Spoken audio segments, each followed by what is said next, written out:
ఇచ్చారు. మీరు ఎటు పడితే అటు మాట్లాడితే చూసుకుంటే ఎవరు ఊరుకోరు.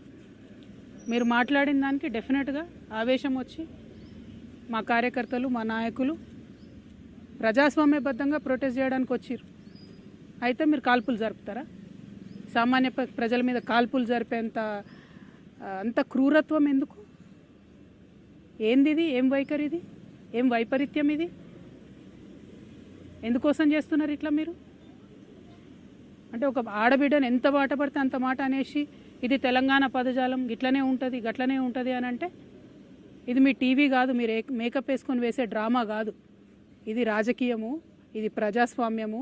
ఇందులో అనేక మంది ప్రజల యొక్క జీవితాలు ముడిపడి ఉన్నాయి. అరే తెలంగాణ జాగృతి ఎన్నో కార్యక్రమాలు చేసింది. అందులో బీసీ ఉద్యమం ఒక భాగం మాత్రమే. ఇంకా చాలా కార్యక్రమాలు చేస్తాం, ఇంకా బలంగా పోరాటం చేస్తాం. ఎందుకోసం మీకు ఇంత దుగ్ధ? ఎందుకోసం? ఒక ఆడబిడ్డ రోడ్డు మీద నిలబడి ప్రశ్నిస్తే తట్టుకోలేకపోతున్నారా? నాలాంటి వాళ్ళను కోట్లాది మందిని తయారు చేస్తా ఏమనుకుంటున్నారో మీరు? మేము అనుకుంటే, ఆడబిడ్డలు అనుకుంటే కనీసం ఇంట్లోకి వెళ్ళి బయటకు వెళ్ళలేరు. మీరు ఆలోచన చేసుకోవాలి. మల్లన్న గారు ఎవరి కోసం మాట్లాడుతున్నారు మీరు? నేను ఇవాళ రాష్ట్ర ముఖ్యమంత్రి గారిని కూడా అడుగుతున్నా. ఈ మల్లన్న గారు నిన్న మధ్యాహ్నం ఈ టైంకి ఈ మాట మాట్లాడితే ఇంతవరకు నేను ముఖ్యమంత్రి గారికి ఒక సహచర ఎమ్మెల్సీని ఇంతవరకు కనీసం ముఖ్యమంత్రి గారు మాట్లాడలే. ఆ రోజు వారి కుటుంబ సభ్యుల మీద మాట్లాడితే ఇద్దరు ఆడపిల్లల్ని, యూట్యూబర్స్ని, జూనియర్ జర్నలిస్టులని పట్టుకపోయి మీరు జైల్లో పెడతారా?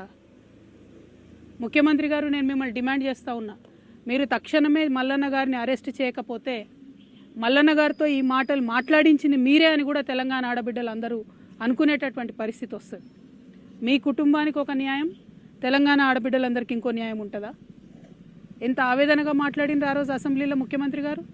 మా ఆడబిడ్డలు అంటారా, మా కుటుంబాన్ని అంటారా అని. ఇవాళ నేను తెలంగాణ ఆడబిడ్డను కాదా? తెలంగాణ ఉద్యమంలో పనిచేయలేదా? తెలంగాణ బీసీల కోసం పనిచేస్తలేనా?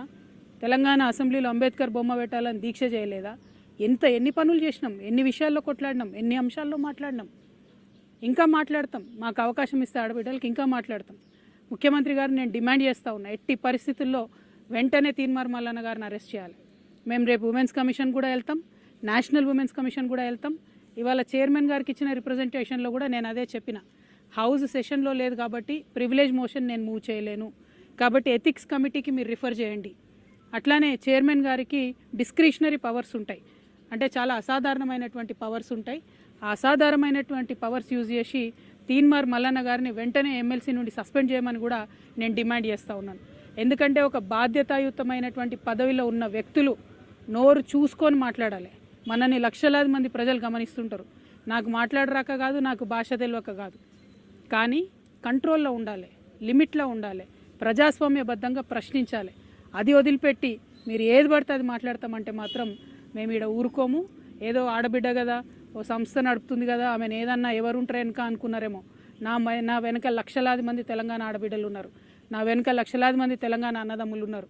నేను మామూలు ఆడబిడ్డను కాదు చెప్తున్నా. అగ్గి రవ్వనై రగులుతా ఎక్కువ తక్కువ వేస్తే. తీన్మార్ మల్లన్న గారు జాగ్రత్త, నేను చెప్తున్నా, జాగ్రత్తగా ఉండండి. Thank you. జై తెలంగాణ.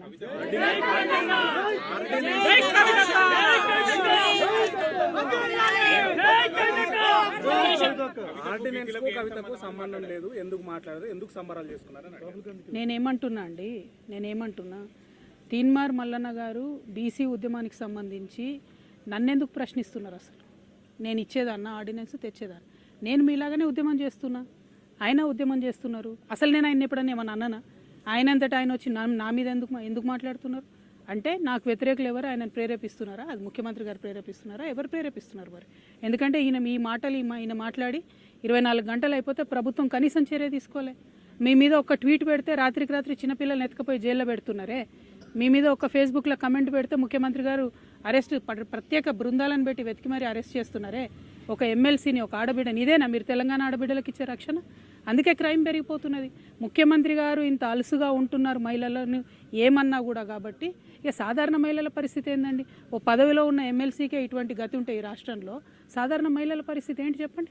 ముఖ్యమంత్రి గారు చర్యలు తీసుకోవాలి. ఆయన తీన్మార్ మల్లన్నకి ఏం సంబంధం అండి? ఆయనను ఏమన్నా నేను అసలు ఎప్పుడూ ఏమనలేదు. నేను ఇన్ని 1.5 years నుండి బీసీల కోసం కూడా ఒక్క సెకండ్ కూడా నేను ఆయన గురించి మాట్లాడలేదు.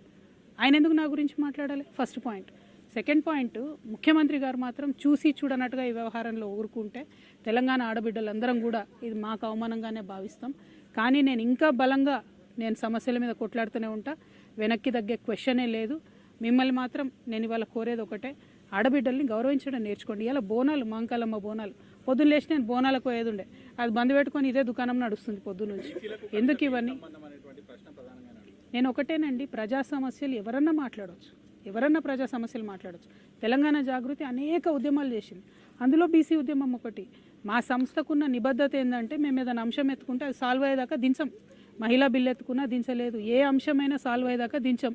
అంబేద్కర్ విగ్రహం అయినా కానీ ఏదైనా కూడా ఇష్యూ సాల్వ్ అయ్యే వరకు దించం. బీసీ ఉద్యమం కూడా అంతే, ఇష్యూ సాల్వ్ అయ్యే వరకు దించే ప్రసక్తే లేదు. అటువంటి కమిట్మెంట్, అటువంటి నిబద్ధత ఉన్న సంస్థ కాబట్టి మా మీద రాళ్ళు పడతాయి, కరెక్టే. కాకపోతే ఈయన